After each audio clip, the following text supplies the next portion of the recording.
So I call it attraction. Everyone else seems to be calling it employer brand. It's the same thing. It's why do we get someone to consider coming and joining our business? We've seen some brilliant definitions, what it means, what it stands for. I'm not going to create my own. You get what it is now, hopefully.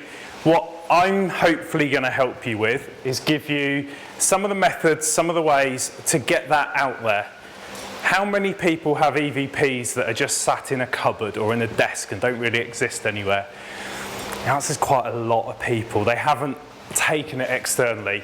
This will give you a couple of bits and pieces, a couple of tricks and methods to take that message externally. So a little bit about me, 16 years in recruitment. Just like everyone, when I was growing up, I didn't want to be a fireman, I wanted to be a recruiter. Not at all. I fell into recruitment as everyone else did, and I've been doing what now has been called by the cool kids employer branding for 6 or 7 years now. It's all about getting people to consider us as an employer. I do it for a company where everybody knows us. I'm not going to say for good or for bad, but everybody knows us. So that's one big benefit for us. Most recently at Vodafone, I have reduced our attraction spend by 75%, and in the last year of 6,500 permanent hires, we use an agency on 4 hires in the year. So this stuff works.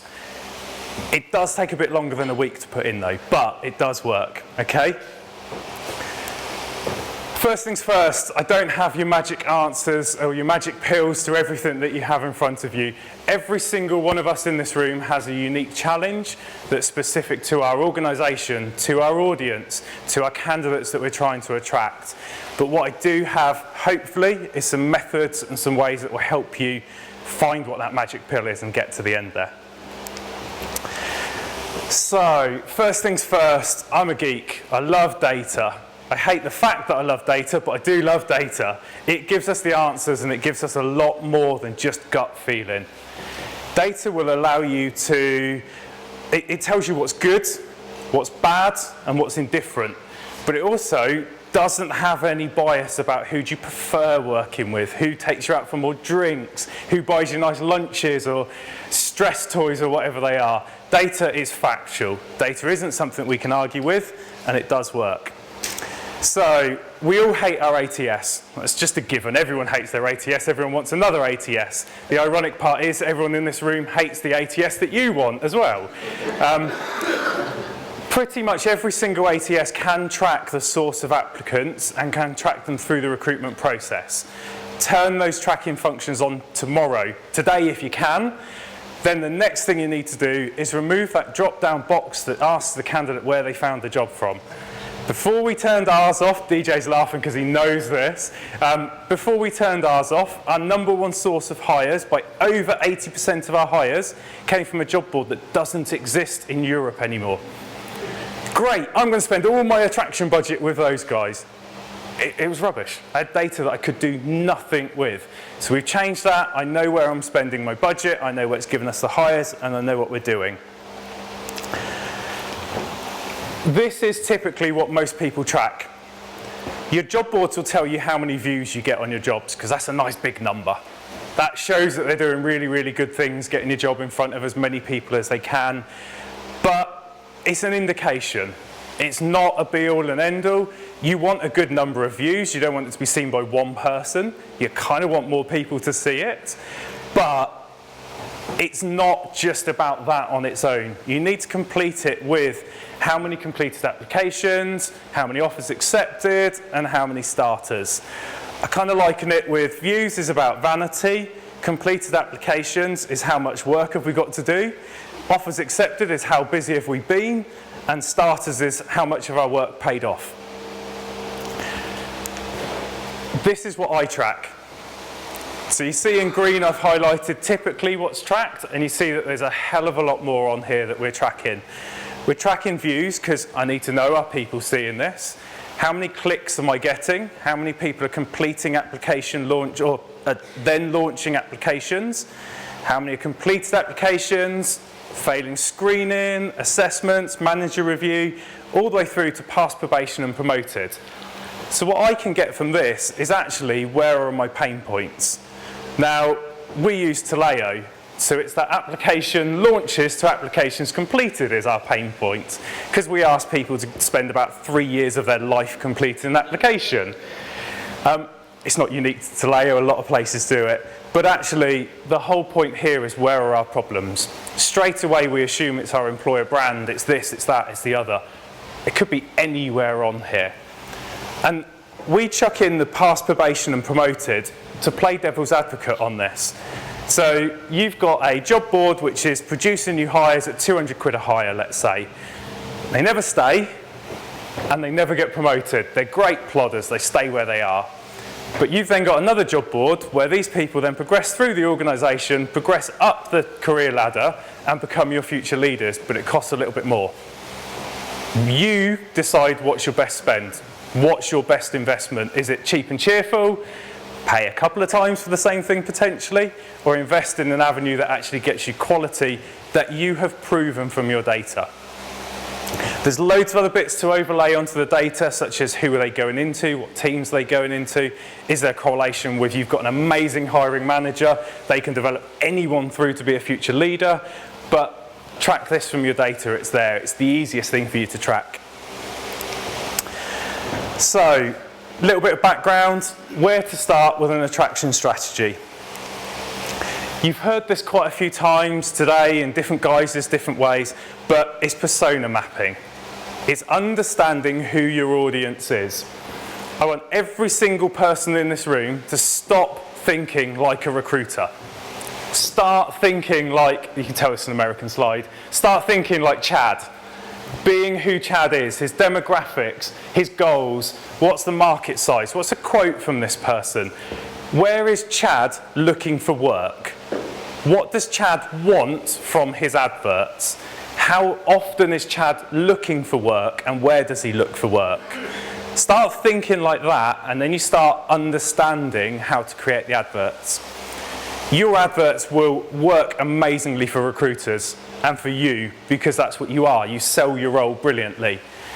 Go out and start talking to some of your employees, case studies, network with them, whatever you want to do, but start thinking like them. We did an activity on this case studies piece on the personas mapping with some of our retail recruiters, and we asked them where our assistant store managers were, what they were doing, where they're at.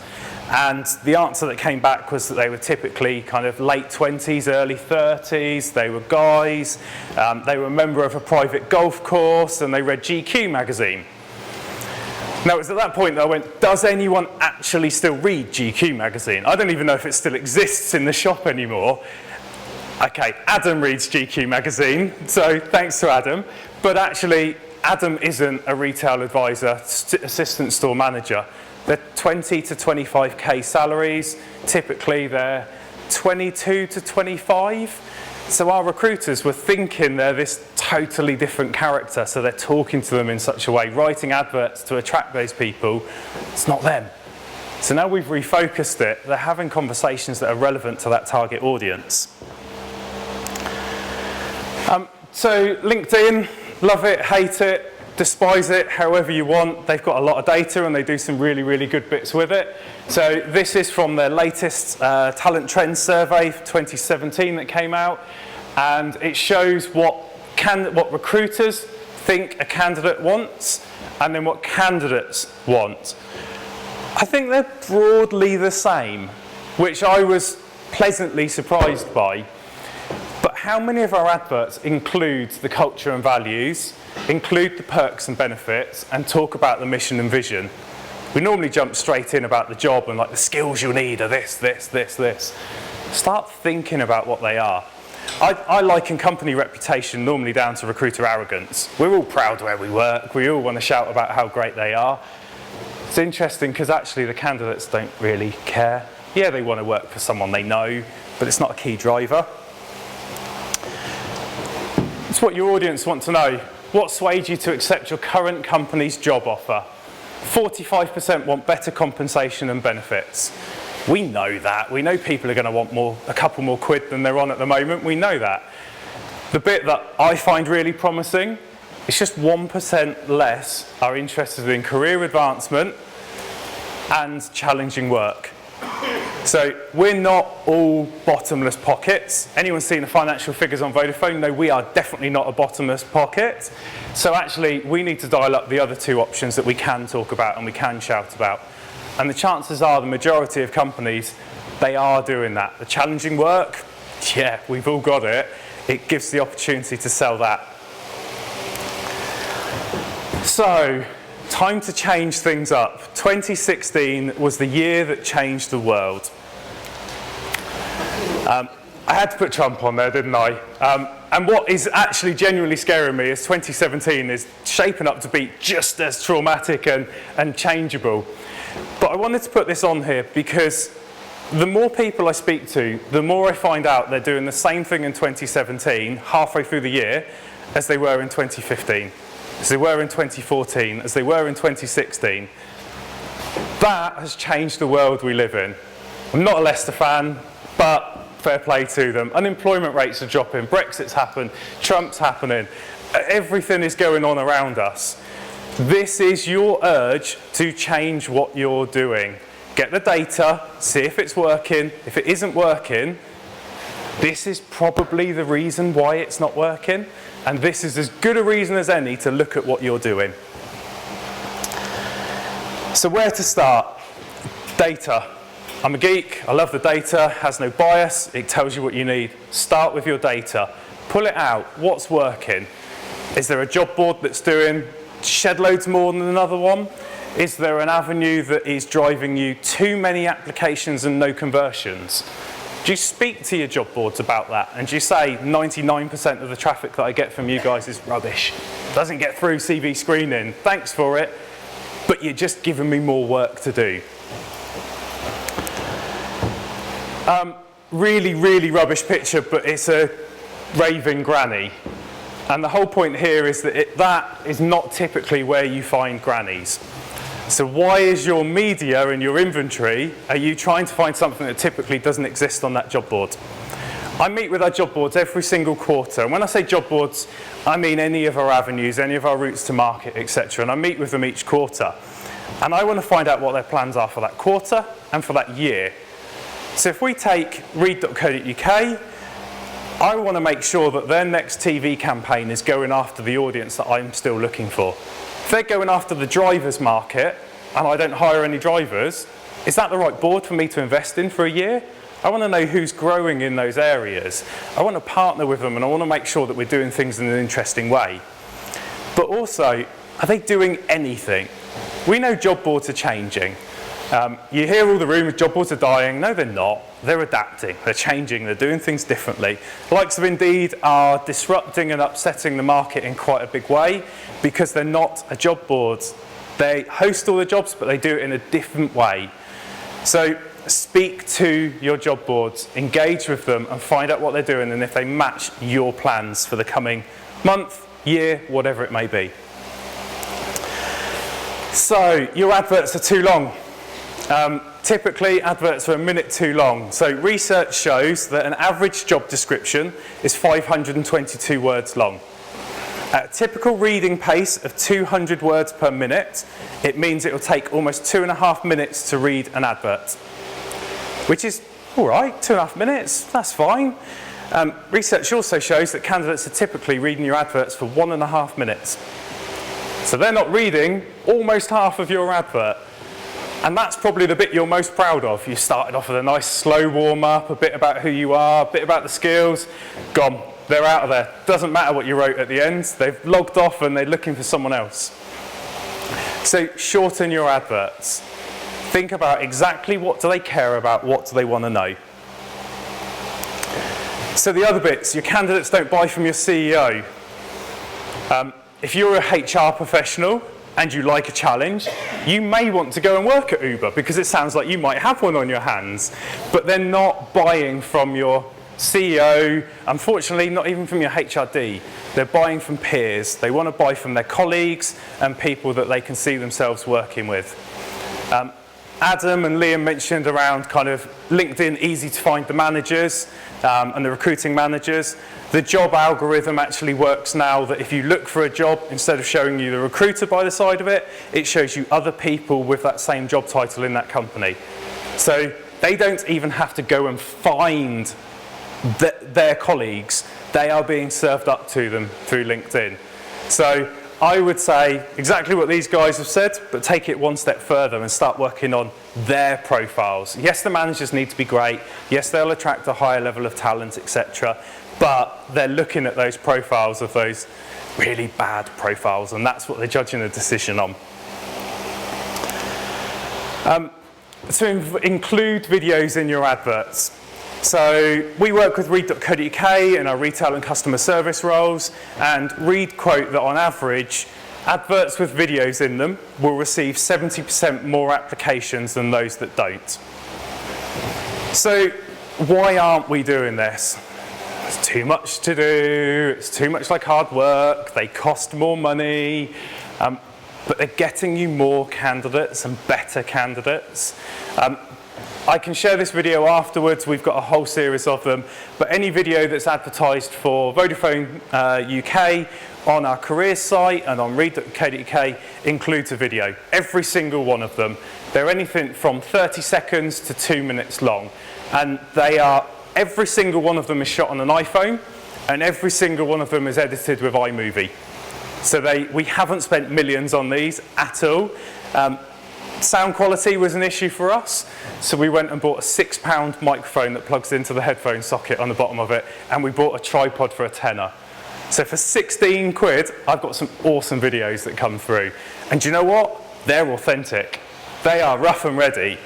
Our most popular video was the outtake ones, and that took a lot of editing, putting beeps over everything that was said and what shouldn't be said. But that's the one that people love the most. If you want what I believe is probably one of the best job adverts, video job adverts, go onto YouTube and look at CERN, C-E-R-N, firefighter video. I think I saw that 5 or 6 years ago. It's brilliant. It might be because genuinely, instead of wanting to be a recruiter, I wanted to be a firefighter, so it's playing back to that. But it's a 2.5 minute video that tells you more about that than any amount of text would. So what's out there and what should you be using? Now, I mentioned earlier there isn't a magic pill. There isn't a single answer for every single one of you to all use the same thing. So what I've got is some examples of what we've been using, and this is based on our persona mapping, so understanding our audience and using our data. So just a couple of them. Jeremy, I think you wanted to get a photo, so I get a beer for mentioning one of those companies up there. But these are some of the organisations that I have been working with. It's not exhaustive. There are a lot more that I want to be talking to. Adam and I have been speaking, just been chatting to the guys over at Nano as well. There's so much out there. There's so much that we can do. Every single person in this room knows Monster, right? Everyone knows who they are. Anyone know they work on a cost per hire programmatic campaign basis? Love it. I knew there would be one other person in the room. So that's the cheapest agency you will ever find. And they are doing stuff that the guys at Nano will, but it gives you a nice risk-free intro into what they're doing. Indeed, yeah, for all so long we were all really sceptical of how are they going to make money. They've built the largest database, they've got the most aggregated jobs on there, some of their sponsored platforms and their sponsored opportunities absolutely kick the backside of the rest of those things out there. JobVidi, Job Today, Jobs the Word, the guys are here, Steve and the guys. Try different things. They're a lot more cost effective than you think. And we're only able to try new things because our data has told us, sorry, CW Jobs, you cost us a lot of money and make us no hires. You give us candidates that we just have to put more recruitment teams into processing, but don't get any hires from them. So by reallocating that spend into one of these other areas, we can do different things. Unfindables, you see there it's a beta product. It's brand new. They're desperate for customers. They want to give you job slots for free. So why haven't you signed up to them yet? We've made 2 hires from a completely free job board. The guys, we were chatting on our table, the guys at Harrods, I'd have a look at Job Today. Job Today is predominantly London-based platform, and it's about retail, hospitality, customer service, entry-level roles. They are super engaged, immediately available, it's free, and it's bloody quick to get hires. So one of the other ones that's not up here that I've been looking at most recently is Gauge.me. Now Gauge.me is a psychometric profiling platform. Again, it's free, it takes 6 minutes to complete, it is mobile friendly, and it's scary how accurate it is. I would suggest you do it first on yourself and then choose whether you want to share it, because it does show up those traits you try and suppress and hide, but it's accurate. And that could be something that you use for your candidates. As Adam mentioned, is that something you give out to your candidates and say, learn about yourself before you come through a recruitment process with Vodafone or whoever you are. It's out there, it's free, why wouldn't you? So who are you competing with? So I was toying whether to put this in or not, because I was a bit concerned that it's a bit of a scary slide and kind of might worry you slightly. Yes, we know it's our local competition, it's our industry competition, it's who we already know, but it's a lot bigger than that. A lot bigger than that. So the top one up here, I love the sun. I was looking at, can I disappear over to Portugal and buy a house over there? The answer was no, I can't. But that programmatic banner showed up on read.co.uk when I was searching sales jobs in Reading. So our job boards aren't even unique to us anymore. Other places are trying to get our candidates' attention away from job seeking. So even your active candidates are being poached now. Now what does that mean for your passive candidates? They're being swamped because you're trying to get a hold of them. So that just shows the power of what you can do there. The banner that I've got down here, the Vimeo, that was on a company's Facebook page, was shown up on there as well. So we don't own anything anymore. Everyone else is jumping on our land and they're touting for business. Through programmatic, we, in our graduate campaign, we made a lot of hires not using the typical recruitment marketing platforms. And actually some of our biggest clicks and our biggest success rates came from Expedia and Auto Trader. They're not recruitment job boards though.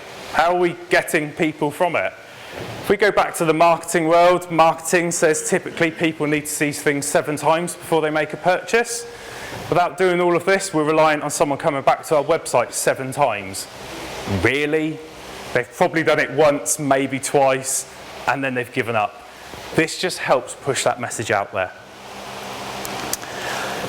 So look outside of our industry. So I'm going to be controversial, and I've cleared this with a couple of people in the room already, so hopefully I'm not offending. Our careers websites are good careers websites in most cases, but they're not very good websites. They don't stack up. If you say to someone, what is the best website you know, no one says read.co.uk, apart from those that work at read.co.uk. They're going to come out with different bits and pieces, probably in Amazon, possibly in Ocado. For me, it's Made Unboxed. I love Made Unboxed. Anyone been on made.com, furniture, random site? Made Unboxed is the social validation element of that. It's people who have bought the products and services, they've taken photos in their house of those items, and when they've done that, they have seen a substantial increase in sales. Made do that by chucking out a £100 voucher once a month to the one that's had the most likes, etc. You can do that with your blogs, with your case studies, your stories of what people are doing, talk about their life, incentivize them, shout about what they're doing. Have a look at The Drum. The Drum is a marketing piece. They do a lot of stuff on there about digital marketing. They've recently done some recruitment bits and pieces. Have a look at some of the stuff that comes from that, because that's cool. That's really good stuff. A lot of it is stupidly big budgets, but how much of it can you translate down into what you're doing and dilute it down? Some of the other bits and pieces I'm not going to dwell on too much because I'm not too far in that research, but I'm looking at the likes of Match.com, and I'm trying to make sure we are not recruiting warthogs. We're not taking, as the advert is, you like meals out, great, you're perfect for us. And I'm looking at the psychology that sits behind that and the behaviours behind that. But that's not necessarily in our recruitment world at the moment. So that's looking outside of what we do. Some great bits in this room of what everyone is doing, but let's not just play in our bubble. Let's look at the big wide world. So hopefully that's made you smile a little compared to that first slide where I told you I'm not going to give you anything. So does anyone have any questions?